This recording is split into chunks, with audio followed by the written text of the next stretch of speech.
Initially, when Prada Paradoxe was launched, a lot of people said this is a pretty basic, underwhelming, uninteresting perfume, and now we already have an intense flanker.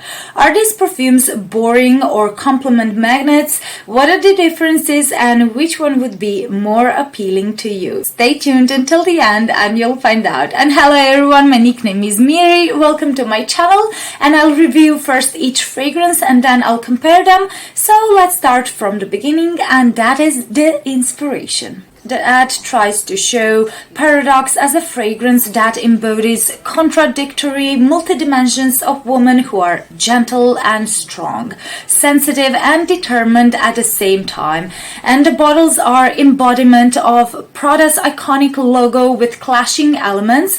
The bottles are in a sharp triangle form but with soft edges. They have delicate pink juice and strong, bold black details. And since the flakons and the branding are all about celebrating imperfections and constant changes in oneself, these perfumes should be multidimensional. They should change throughout the wear and give you contradictory olfactory experiences. The opening of Prada Paradoxe is a combination of fruity pear and zesty bergamot on top of orangey neroli. It kind of creates the scent of sweet, fizzy, orangey bubbles in Fanta, but it smells very elevated and feminine, especially because it has a powdery component, and it is so likable, while the sweetness, freshness, and floral delicateness are just beautifully blended. And some describe the opening as the scent of a sweet bubblegum or some kind of candy, and Prada Paradoxe does have such a fun, flirty, joyful vibe, but to me the first 5 minutes are fizzy with orangey hues, and they remind me of the scent of Fanta bubbles. In the heart, this is a beautiful white floral perfume with a sweet vanillic flavor and slightly bitter green citrusy hues of neroli. It's so smooth, so the transition from the bubbly, fruity, fresh opening to the floral heart seems seamless and harmonious, and it's obviously done by master perfumers. And this is the scent of a warm summer evening. You're drinking Fanta with a few extra sugar cubes, and you're walking in the white floral garden while the summer breeze is caressing your skin. So the scent is very fun and it gives you positive vibes. And in the end, Paradoxe transforms into a rich, ambery bourbon vanilla and musk that adds a subtle, elegant, sensual touch to the fragrance. And it's warm, sweet, cozy, and sensual. It almost has a caramelized floral vibe in the dry down. And this is a designer perfume that goes from the cheerful, fresh, fruity opening through the floral heart, and it ends with gourmand bourbon vanilla base with a bit of clean, laundry-like musky nuances, but the scent is never too heavy or too sweet. I agree that it reflects the idea of celebrating multi-dimensions in a woman's personality, because Paradoxe is fruity in the opening, floral in the heart, and gourmand in the base, so it will be appealing to a larger audience, and I can't imagine anyone hating this fragrance. I can't think of a perfume that would be a safer blind buy than this, but you might not love it, but I'm sure you will like it. So if you're looking for a recommendation for a gift, Prada Paradoxe will be the one for you. It will be a great choice. Is this unique?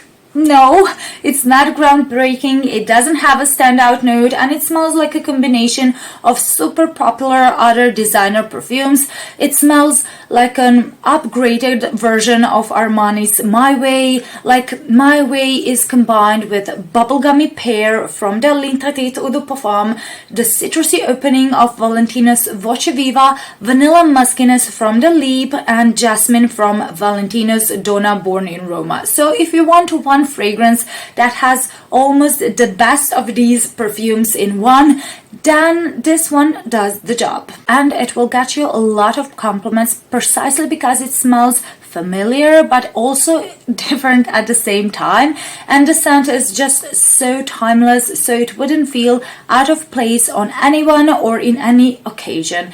It doesn't smell cheap or juvenile or sticky sweet. It's romantic and classy, and it smells amazing in the air. So my rating for its scent profile is 8 out of 10. The opening of Intense is very similar to the opening of the Eau de Parfum, and you get that Fanta bubbliness with amber in the background. Therefore, in the opening, neroli is less prominent than in Eau de Parfum, so you don't get a better citrusy accord like in the Eau de Parfum, and the scent is a bit deeper and sensual, so this would be like an elevated version of the Eau de Parfum, like someone made caramels with the scent of Fanta juice.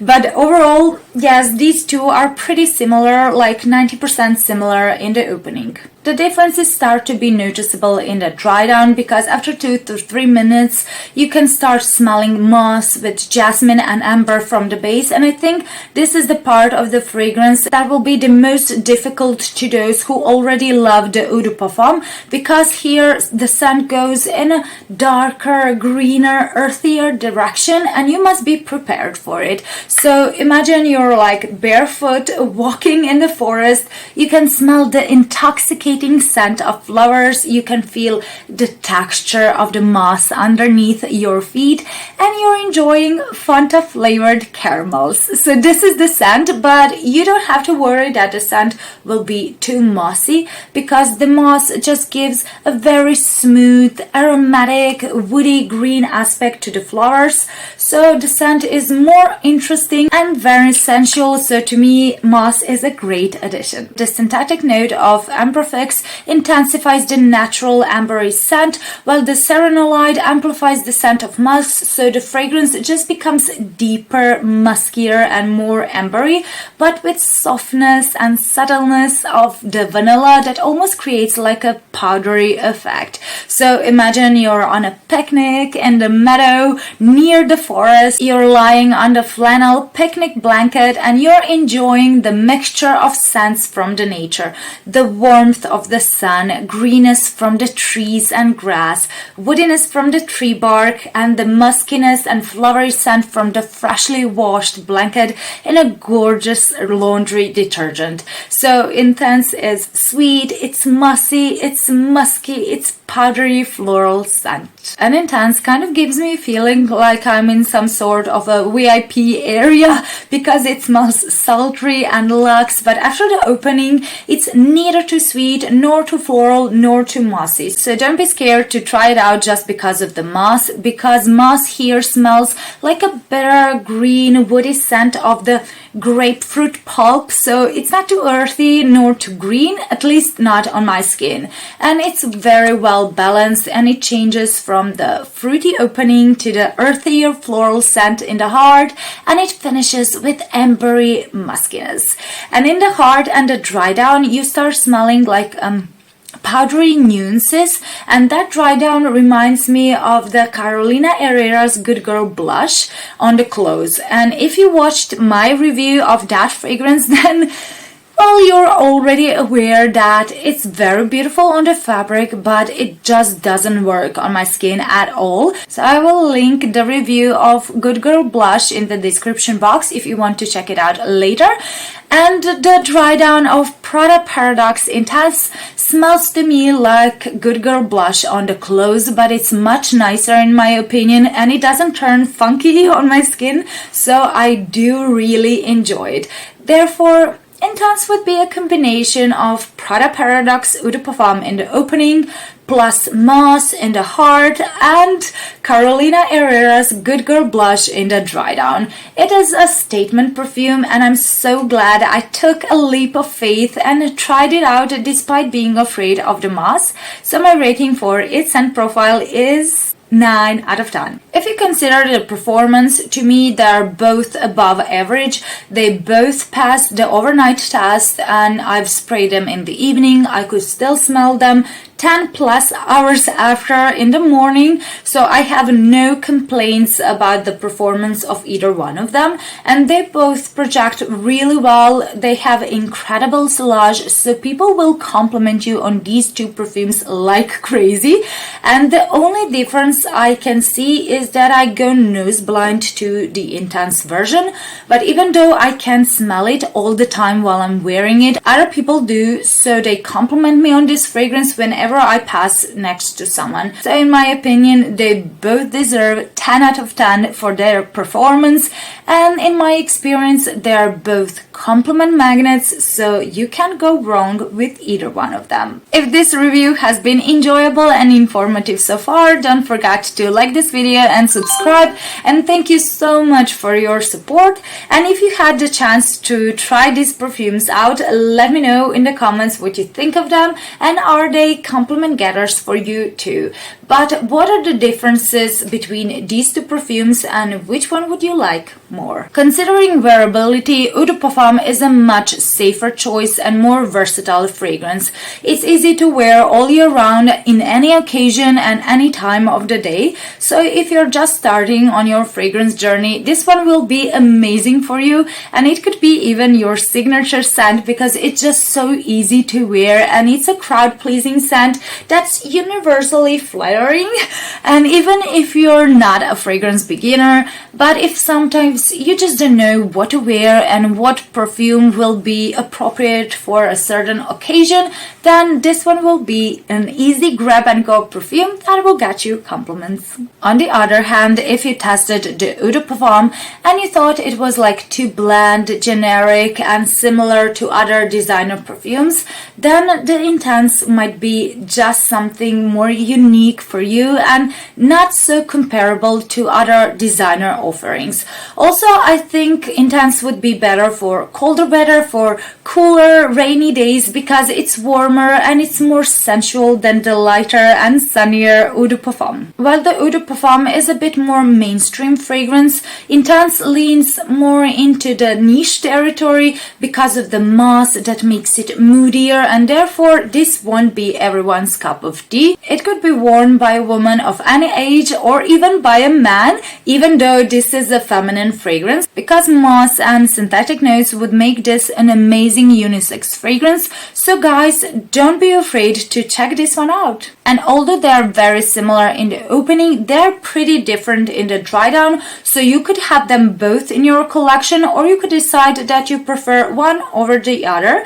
So which one would you prefer? To like either one of them, you must like sweeter perfumes and amber musky accords, but you will love the original Eau de Parfum more if you usually enjoy neroli and orangey hues, florals and soapy notes in the dry down, and if you want just a carefree, bubbly, flirty fun scent that smells very feminine and evokes the scent of an evening stroll in a garden bursting with fragrant flowers. Therefore, Eau de Parfum is sweeter, lighter, airier, and a bit soapier in the dry down. But the Intense will appeal more to you if you love jasmine, if you love woody and earthy hues from the moss, and if you enjoy ambery fragrances.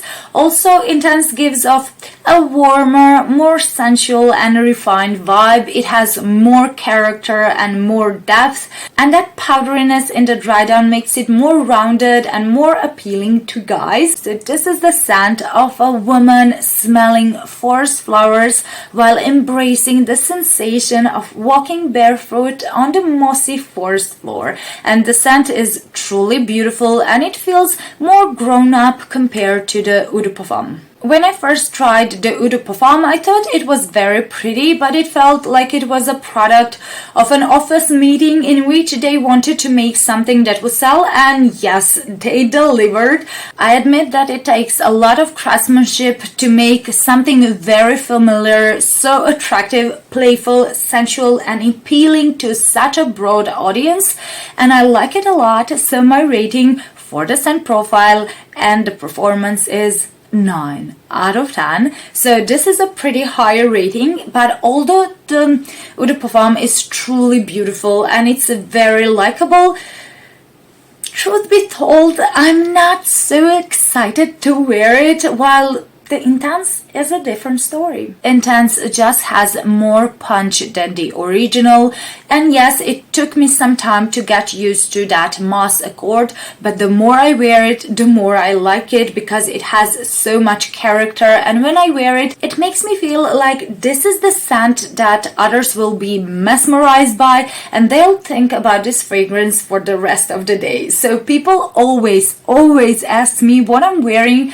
when I wear Prada Paradoxe Intense, and this was just recently added to my collection. I guess the Intense is just too hard to resist, and I like the moodier, more sensual powderiness in the Intense, and my overall rating for the scent profile and performance of Intense is 9.5 out of 10. And as you probably noticed by these high ratings, I love them both. They're both gorgeous, and I'm actually very surprised by the low ratings they got on Fragrantica because they're really huge compliment getters. They smell amazing in the air, and I do think that Prada Paradoxe Eau de Parfum will still be loved by a lot more people than the Intense version because it's more likable, but I slightly prefer the Intense because it brings just a bit more to the table. So, well done, Prada. They're both beautiful perfumes, and the number one thing I'm especially impressed by is their performance. So let me know what you think of them in the comments. I can't wait to read them. And as always, I'm so grateful for your support. And if you want to see a fragrance battle between the new popular Kayali's releases between Silk Santal 36 and Velvet Santal 35, then check out this video. I will see you there. Bye!